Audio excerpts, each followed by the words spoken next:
chile.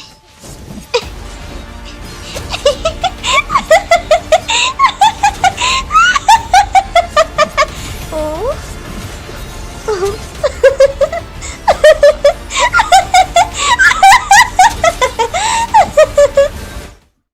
Yeah, this is how it feels like playing against Ruby. Hello my friends. Today I'm going to show you the adorable lifesteal queen, Ruby. First we are diving deep into the information heavy part, where I explain you everything you need to know about her, and afterwards we will continue with the match plan for her. In this match plan we will go through all stages of any match, so you know exactly how to play her and just having the best time of your life with this little cutie. Now, buckle up your seatbelt and take out your notebook, I will throw a lot of information now at you. We start with her passive. Ruby jumps into any direction after using a skill, and gains physical and magic defense. This effect can stack up to 3 times. She also has a 10% physical lifesteal by default, and gets 115% physical lifesteal from equipment. Importantly, all of her physical lifesteal is converted into spellvamp. As a quick note, if you don't know what physical lifesteal and spellvamp means, you get a certain amount of HP back when dealing damage to an enemy. The more lifesteal you have, the more HP you get back. The difference between these two are that physical lifesteal comes from basic attacks, while spellvamp comes from using skills. And since all physical lifesteal is converted, you get only HP back when dealing damage with skills. This is super important to know, so when you want to heal, avoid using your basic attacks. Enemies are by the way everything you can deal damage to, including minions and jungle creeps. Next is her first skill. Ruby slashes forward and deals damage twice. The first part of her damage is directly in front of her, while the second one comes from the wave. She's also slowing down enemies when hitting them. This skill is super awesome, because you can do everything with it. Engage, escape, and hunt down your enemies. It's all possible with it. Let's continue with her second skill. Ruby spins around beautifully, dealing damage to all targets twice, and stun them briefly. She's also pulling them slowly towards her. This skill is awesome to stun anyone who's coming near to you. You're also able to cancel enemies' abilities with it. A good example is to cancel Guinevere's knock-up effect. When she hits you with her jump and is about to knock you up, you can use your second skill to cancel it and leave her with no other chance than to retreat. If you let her retreat, of course. Because this you can easily deny with your ultimate. She pulls all enemies towards her and stun them briefly. What doesn't sound that particular can make a huge difference in any gank. Once you pull them together, all heroes with a lot of AoE damage will have the best time of their life. This skill is also super awesome if you use it together with Flicker. Similar to Franco's hook, you can pull your enemies into your tower and continue to stun them and slow them down. Your enemies will hate you for this. What is the best thing that can happen to you? That's all her skills. Let's continue with her spells, emblem and build. You should use Flicker as a spell. Let alone for the Flicker ult combo, it's worth it 100%. But in the case that you haven't unlocked Flicker yet, you can also use Execute, Sprint or Petrify. As emblem I like to use the Fighter emblem with the talent Festival of Blood to further suck out the blood of your enemies. But you could also use the tank or assassin emblem. Now to our build. This build is designed in the way that you can spam all your skills in the late game and gain as much spellvamp as possible.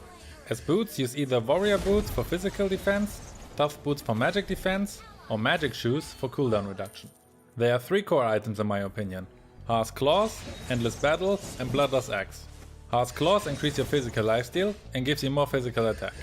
Endless Battle gives you more lifesteal and physical attack as well, and also more HP, mana regeneration and a bit more movement speed.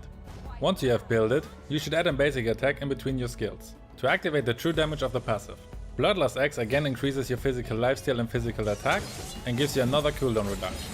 As last 2 items, I like to build Oracle to increase the HP regeneration effect and for the cooldown reduction, and Queen's Wings for another cooldown reduction, and the passive, which increases your lifesteal and physical defense once your HP is low.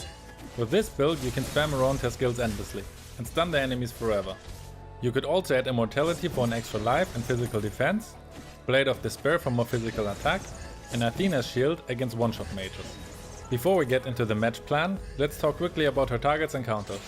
Every enemy has HP, so they can be all your target, but you should still aim your stuns on the damage dealers. You can pick her as counter against Fanny, Ling, Gusion, Odette, Pharsa and heroes with low mobility. Fanny and Ling are quick, but you can catch them with your second skill or your ultimate if you're really good. Odette and Pharsa are easy to counter because you can interrupt their ults, what makes them useless. She's also super strong against heroes with low mobility because they can't escape you. And last, let's talk about how you can get countered, so you are also aware of that. One way to counter Ruby is using Seer Halberd or Necklace of Durance. It reduces the HP regeneration effect by 50%. You will also have difficulties against long-range heroes. They can shoot you from a far distance and there's not much you can do except running away. Whew. So that were a lot of informations. I hope you could keep up with all of them. If you found this information helpful, I would really appreciate if you leave a like on the video. It would really help me out a lot. Thank you very much, love ya! Now it's time for the match plan, where you're going to learn how to actually execute everything you just learned. Your first priority is become level 4. Without the ult, you are quite weak compared to other heroes on the XP lane. So stay near your tower and just farm the minions without getting in trouble. Once you're level 4, you can start to be more aggressive. Try to bring the enemy's HP down to about 40% and then use your full skill set on him. He will be most likely dead otherwise. Just make sure to check the map before, so you're not ending up in the 1 vs 3 situation.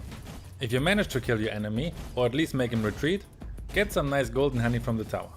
Don't forget to pull your enemies into your tower, whenever they are careless enough to come near to it. Keep an eye on the mid lane and the turtle when it's on your side. After cleaning the minion wave, you are free to rotate and help your teammates. Just don't risk too much. You don't want to give away the nice advantage by laying down in the dirt. If multiple enemies are coming to your lane, request help and stay in your tower. Focus on killing the minions, so your enemies cannot push a lane. You can also combine the last hit on the minions with your ult. When you reach the mid game and the gank start, you should be always in the middle of it.